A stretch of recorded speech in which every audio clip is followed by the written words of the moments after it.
এই সস তো বাচ্চারা খেতে পারে তাই না? সুইট চিলি, মিষ্টি ঝাল।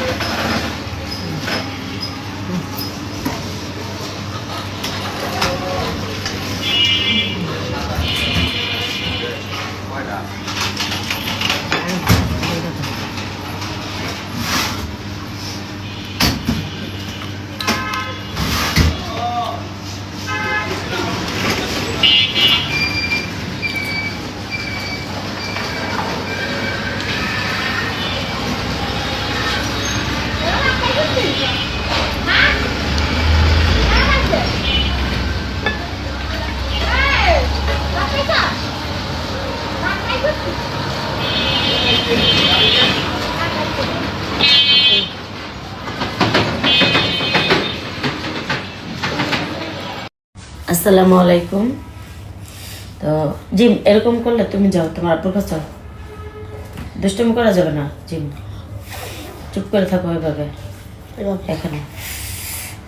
হ্যাঁ, এটা কিন্তু আমরা সিদ্ধ, এটা আলু, এটা শসা, এটা বেগুন, এটা ফুলকপি।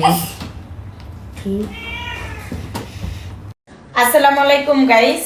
এই যে এখন আমি এগুলো, এটা দেখো, এটা কি ফুলকপি, এই ফুলকপি এখন খাবো। এটা কি আলু, এটা খাবো। এটা কি বেগুন, এটা আমি ভর্তা করে, এটা কি গাজর, তো এগুলো আমি এখন খাবো। ঠিক আছে, এগুলো আগে আমি ইয়া করে নিই, তারপর ভর্তা করে নিই। না, এগুলো আস্তে খাবো, কিন্তু তোমাদেরকে দেখাবো। তো যতটুকু খাবো ততটুকু আমি রাখবো। মাশাআল্লাহ, আলহামদুলিল্লাহ। যারা ক্রিম নিব কল দিও। আল্লাহ হাফেজ। আয়শা ক্রিম নিলে কিন্তু পুরো ধামাকা ডিসকাউন্ট আছে। আল্লাহ হাফেজ।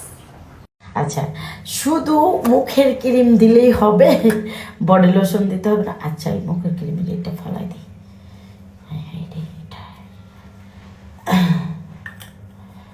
তো মুখের ক্রিমের এটা ফালাই দিই। আজকে একটু রোদ দিয়ে ঘোরাঘুরি করছি, এর জন্য একটু বেশি করে দিলাম।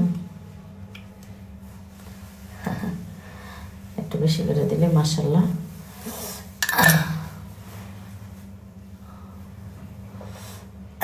তো এই যে এখন আমি বডি লোশনটা দেব।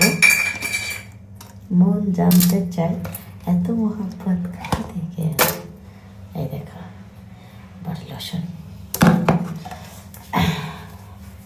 এই যে প্রত্যেক দিন রাত্রে দিবা, দুপুরে ধুইবা, এইভাবে মোটা করে, বাস হয়ে যাবে। তো এই যে বডি লোশন আমি দেখাচ্ছি, এইভাবে বগলের তলে টলে সব জায়গায় দিবা। মুখে ক্রিমটা রাত্রে দিবা, সকালে ধুইবা। বডি লোশনটা রাত্রে দিবা, দুপুরে ধুইবা। তো মুখের ক্রিম রাত্রে দিবা, সকালে ধুইবা। বডি লোশন রাত্রে দিবা, দুপুরে ধুইবা। আল্লাহ হাফেজ।